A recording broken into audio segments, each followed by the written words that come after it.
hacer el segundo bloque, si es que no hay alguna réplica por parte del doctor Villamar. Vamos a hacer algo más interactivo.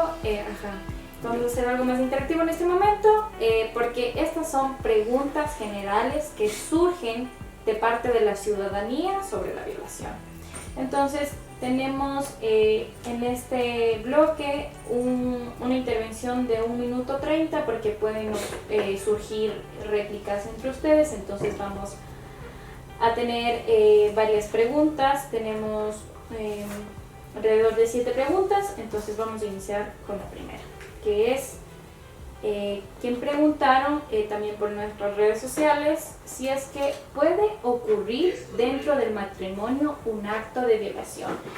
Empezamos en este segundo bloque con nuestro segundo invitado, porque en nuestro primer bloque salió sorteado el doctor Freddy Ron. Ahora iniciamos con el doctor Fernando Villamar.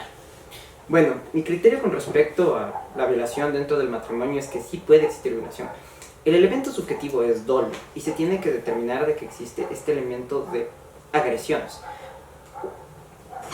Hay 2 personas dentro del matrimonio, una mujer y un hombre. Si la mujer en algún momento le dice al hombre, ¿sabes qué? Hoy no quiero tener relaciones. Y el señor le dice, ¿sabes qué? Sí, yo te voy a obligar a tenerlas. Y le amarra a la cama y le dice, hoy tenemos relaciones porque tenemos relaciones. Este tipo de acto es violación porque existe un tipo de agresión hacia la persona.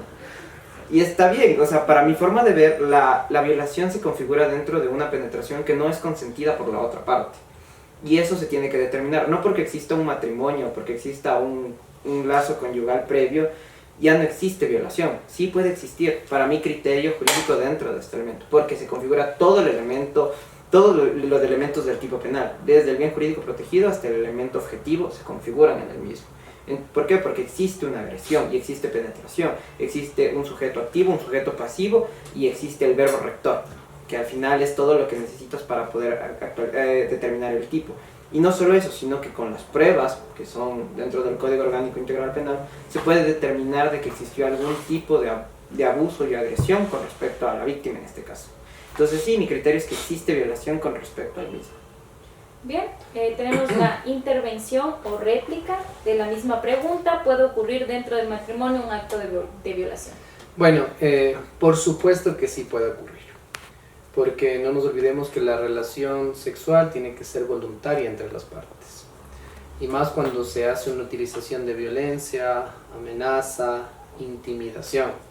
Consideraría más que se puede llegar a establecer una violación con relación a la tipología penal del numeral 2, que ya lo he mencionado. O sea, cuando existan golpes, cuando hayan amenazas constantes, cuando hayan intimidaciones. Pero uno de los temas también sumamente importantes que no se pueden llegar a dejar de lado es que también existen relaciones sexuales propias del matrimonio que pueden ser bastante, se podría decir, consensuadas para que sean fuertes.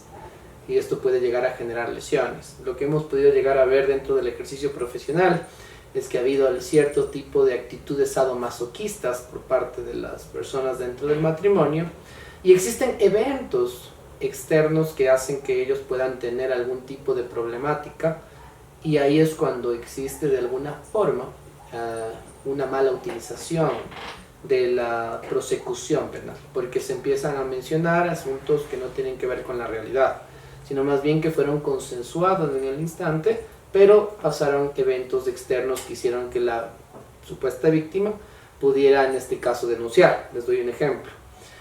Tuvimos una vez un caso donde una mujer se encontraba teniendo relaciones sexuales con su esposo de una manera fuerte y procedió a verle el teléfono, que era el amante del esposo.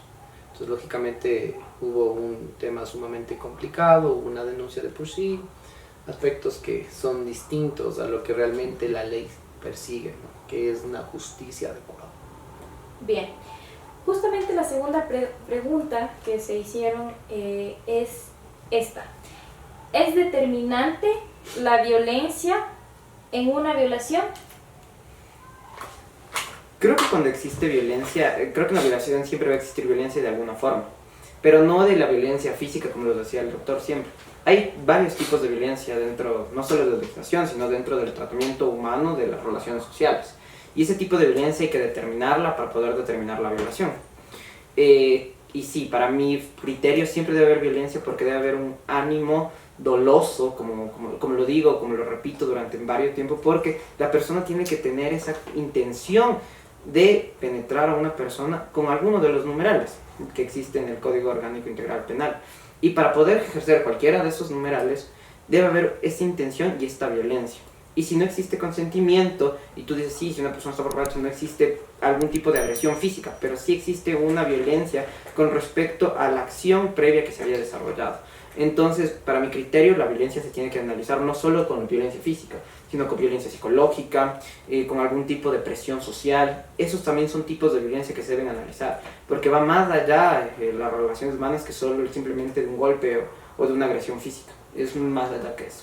La postura de Fernando Villamar es que siempre debe existir violencia para que ocurra la violación. ¿Para usted también? Bueno, el sentido de la norma, de acuerdo al 171 numeral 2, porque como dije, la violación puede ser de tres formas.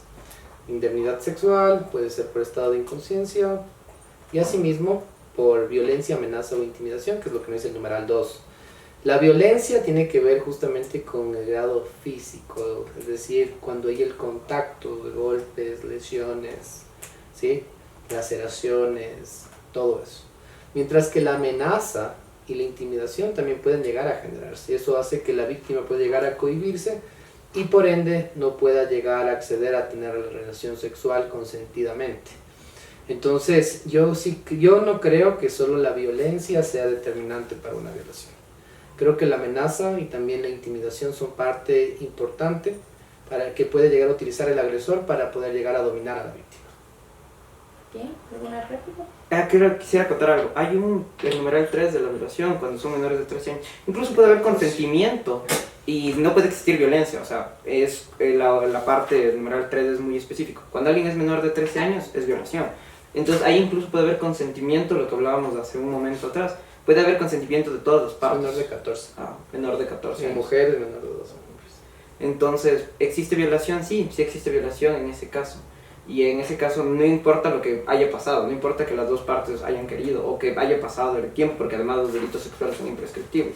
Si alguien en algún momento denuncia y te das cuenta que es menor de 13 años y se puede comprobar, es violación. Entonces, en ese numeral específico, como tal, no importa tanto el elemento que mencionaba, yo me refería en general, pero sí, creo que hay otros elementos, como decía el doctor Freddy, que hay que analizarlos también. Bien. Vamos en este momento a seguir con otra pregunta, que es una pregunta compuesta. Justamente voy a cambiar el orden porque ahorita estamos hablando de aquello. Entonces, la pregunta que también nos hicieron es: ¿una persona violentada, en el caso de la violación, está obligada a presentar pruebas? Primera pregunta, es una pregunta compuesta. ¿Cuántas pruebas se necesitan para determinar si alguien ha sido víctima de violación? ¿O el testimonio de la víctima es suficiente para que sea una prueba en sí misma? Empezamos con Fernando Villamar. Ok, hay que tomar en cuenta que aun cuando una prueba como tal, sea la prueba madre que da el testimonio de la víctima, la cual fue determinada por la Corte Interamericana de Derechos Humanos a través de los casos, no quiere decir que sea la única prueba. Tiene que haber varias pruebas que fundamenten a la prueba madre. Si no se puede fundamentar la prueba madre dentro de lo que se haya dicho en una violación, esta va a caer, porque para eso sirven las otras pruebas. Las tres pruebas que se utilizan es el entorno social, la valoración psicológica y el testimonio anticipado en cámara de juicio. Esas tres pruebas nos ayudan a sustentar la prueba madre, que es el testimonio de la víctima, para nosotros poder determinar qué es lo que existe dentro del desarrollo del tipo penal de violación. Ahora, ¿por qué se debe desarrollar esto? Porque el solo testimonio no puede ser corroborado, puede ser la prueba madre, pero no puede ser el único, debe corroborarse con los elementos que se determinan dentro de la sociedad, y para determinarlo existen estas pruebas. Entonces, solo el testimonio de la víctima, aun cuando es la prueba madre y la Corte Interamericana así lo decide, no es el único que se tiene que dar. Tiene que fundamentarse en estas tres pruebas para que se pueda determinar la violación, con respecto a la pregunta que nos decías. ¿Tenemos intervención o Eh, réplica también? Bueno, yo creo que realmente aquí tendríamos que hacer una individualización de cada concepto de la violación para saber cuáles son las pruebas, como lo llama la sociedad en este caso, y lo hacemos entendible. Voy a partir de eso, aun cuando técnicamente no se llaman así, sino son elementos de convicción y después esto se eleva a categoría de prueba en un momento dado. Pero aquí, por ejemplo, cuando existe la violación con relación al numeral primero, lo que se requiere es testimonio anticipado y necesariamente una pericia toxicológica. Eso es algo sumamente importante, porque eso nos permite llegar a determinar cuánto es la graduación de la droga, del alcohol, que permitió el estado de inconsciencia de la víctima. En el numeral 2, que es cuando es amenaza, violencia, intimidación, lo que se requiere es el examen médico legal para poder determinar la lesión en caso de que haya habido lógicamente esta fuerza, amenaza, un examen psicológico y asimismo para la intimidación. Se requiere el testimonio anticipado, el reconocimiento del lugar de los hechos, y también para mí uno de los puntos importantes es llegar a analizar el examen de rasgos de personalidad del procesado. Sobre el numeral tercero, ahí sí considero que se requiere tan solo del informe psicológico, el testimonio anticipado y dependiendo la edad del menor, porque lógicamente si es un menor de 4 años no puede llegar a tener una pericia psicológica, y ahí es donde la Corte Interamericana y asimismo la CEDAW ha podido llegar a entender que el testimonio anticipado puede ser una prueba principal única en cierto tipo de casos de violación. Bien, ¿alguna réplica o avanzamos con la siguiente pregunta? ¿No? Bien, vamos con la siguiente pregunta, igual que hemos tenido esta por medio de redes sociales, y es: ¿una mujer puede violar a un hombre? Uy. Qué buena pregunta. En realidad, ajá. A ver, voy a responder que sí, y también quisiera dar un ejemplo con respecto a esto que me pareció muy interesante, porque alguna vez me lo comentaron en la aula de académicas. ¿Por qué es necesario que haya un miembro viril? Si una mujer le introduce a un hombre una escoba en el ano, es una violación, porque es introducir el verbo rector. O dedos, ¿dónde? O un dedo en el ano, es una violación. Entonces, ¿si una mujer puede violar? Sí. Ahora, voy a poner un contexto, un ejemplo que podría ser interesante analizarlo, y eso. Imaginemos que una mujer le da Viagra a un hombre y después le hace que se chume o que tenga problemas. El Viagra va a hacer que inmediatamente el hombre tenga una erección, porque hace que la sangre circule hacia el miembro viril. Y después la mujer tiene relaciones con él. ¿Es violación o no? La verdad es que no, según mi criterio, porque el verbo rector es penetrar y la mujer no le está penetrando al hombre. El que le está penetrando es él a ella. Entonces hay que tomar en cuenta el concepto que te dice. Y el derecho penal es taxativo. El verbo rector es penetrar, por lo tanto, ¿la penetración puede ser con el hombre? Sí, incluso porque te dicen 3 orificios: ano, vagina, que solo tienen las mujeres, y la boca. Entonces, ¿existe violación? Sí existe violación por parte de mujer o hombre cuando le introduce el dedo en el ano. Pero en el otro criterio, no. Para mí no existiría, porque el verbo rector es introducir. Introducir, porque creo que en el código está estipulado que es introducir. Uh-huh. ¿Réplicas, intervenciones? Bueno, dentro de nuestra legislación no existe aún una construcción tipológica.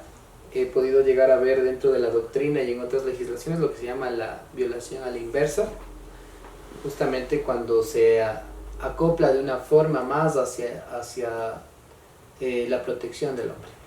En este caso sí comparto lo que menciona el doctor Villamar con relación a que puede llegar a existir introducción de dedos, de otros tipos de objetos por la vía anal, y quien quita que por la oral también. Uh-huh. Pero cuando existe el ánimo de la mujer de hacer esto con relación a violentar la integridad sexual de la persona, y ahí es donde entra el elemento subjetivo. Como lo había dicho antes, el elemento subjetivo tiene que ver aquí con un punto súper importante. Es un ánimo libidinoso con un fin lúbrico. ¿Listo? Entonces el fin lúbrico de la mujer, bueno, tal vez en muy pocos casos se podría ver, es que al momento de poder llegar a ingresar un dedo dentro de la boca, esto de alguna forma tenga una satisfacción lúbrica. Esto es lo que hace la diferencia con relación al ámbito de adecuación por parte del varón hacia la mujer. ¿Listo? Porque realmente la violación es una tipología penal creada para los hombres infractores. Y este es un tema que es desigual, porque también los hombres podemos llegar a ser violentados, pero la propia sociedad nos restringe nuestros derechos de poder llegar a denunciar, porque se burlan. No, ni siquiera los fiscales pueden llegar a conocer sobre actos porque dicen que no existe el elemento de dolosidad especial, porque es un elemento de dolosidad especial por el fin lúbrico que lo dije anteriormente. Entonces esto nos hace que no tengamos una igualdad ante la ley. ¿Alguna réplica? Avanzamos con la siguiente pregunta que tiene mucho que ver también con lo que estamos hablando. Avanzamos con la siguiente pregunta. Dice aquí un seguidor también de nuestras redes sociales: ¿qué sucede si he sido injustamente acusado de violación en una cita? Qué buena pregunta también, porque para eso tenemos que entender todo el caso. No es que solamente podemos decir que algo es justo o injusto sin poder entender todo el contexto que conlleva un caso. Entonces tenemos que ver, porque para el derecho penal existen varios elementos y tienes que cumplir, como habíamos dicho desde el inicio, todos los elementos de violación para que pueda desarrollarse este tipo penal. Si no se cumplen los elementos, tú eres inocente para la legislación ecuatoriana. Obviamente para eso existe toda la investigación previa, la instrucción fiscal, la audiencia evaluatoria y preparatoria de juicio y la audiencia de juicio. Si no existen todos estos elementos hasta que un juez te dictamine tu culpabilidad, tú eres inocente. Entonces eso es una presunción que se tiene que manejar dentro de la legislación ecuatoriana y es muchas veces algo que no lo manejamos. En realidad siempre manejamos la culpabilidad antes que la inocencia dentro de la legislación, y no solo desde nuestro ámbito del derecho, sino desde los ámbitos comunicacionales, donde una persona es culpable incluso antes de que un juez lo sentencie. Entonces creo que tu respuesta es: tú solo eres culpable cuando un juez te dice que eres culpable, no antes ni después. Siguiente intervención. ¿Qué podemos? Bueno, tendríamos que tener un poco más de información acerca de lo que sucedió en el hecho que positivamente nos pone en conocimiento este seguidor. Y una de las cosas más importantes es ver qué tipo de violación es y poder llegar a verificar los hechos fácticos con una proposición jurídica, y posterior a esto cuáles son los elementos de prueba que se podrían llegar a tener a su favor o en su contra. Armar una estrategia legal y lógicamente un diseño legal estratégico, que esto es sumamente importante. Pero se requeriría un poquito más de información para poder dar una absolución a su pregunta de manera más técnica. Lo único que se puede decir, efectivamente lo que dice el doctor Villamar es cierto, tan solo cuando existe una sentencia condenatoria en su contra es cuando se puede llegar a verificar que se ha podido de alguna forma desvanecer un principio que es el principio de presunción de inocencia, que es intangible de acuerdo a lo que nos dice nuestra Constitución. Bien, algo que acotar, algo que agregar.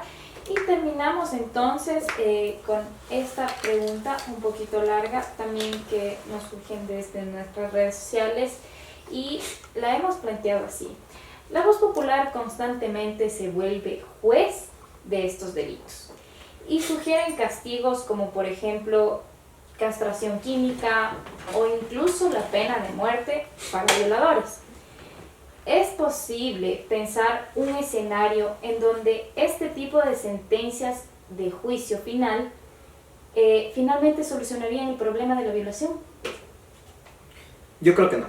Y vamos a analizar que en otras legislaciones existe el elemento de que existe la pena de muerte. Pero no por eso es que las personas dejan de asesinar personas. En este caso la gente no va a dejar de violar. Entonces vamos partiendo desde ese punto. Este es un concepto más social. ¿Qué tanto se ha mediatizado los tipos penales como violación? ¿O qué tanto hemos desarrollado estos elementos?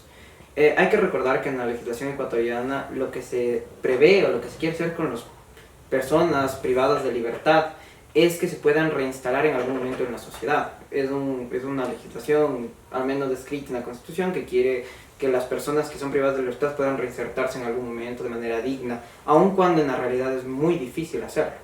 Ahora, con respecto a la pregunta exacta sobre si una mayor pena puede resolver los problemas de los hechos como la violación. Pues no, y en las legislaciones que tienen pena de muerte te das cuenta que no.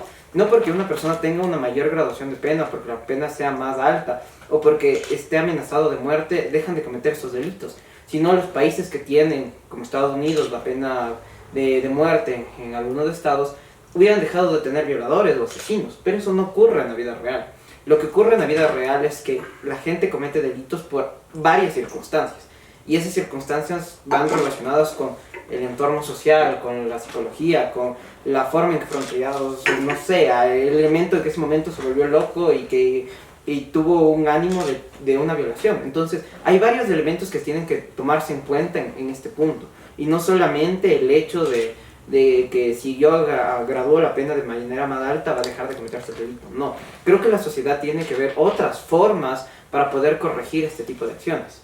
No porque sea la pena más alta, esto es un derecho penal que se vuelve mediático y que cumple solo las expectativas, pero que realmente si nos ponemos dentro de la sociedad como un fin, no cumple el objetivo que es reducir la cantidad de acciones delictuales dentro del ordenamiento o dentro del territorio donde se aplica. Entonces, como te digo, si nosotros ponemos una pena de muerte y eso sería la solución, muchos países que la tienen ya la habrían solucionado y nos hemos dado cuenta que no es así.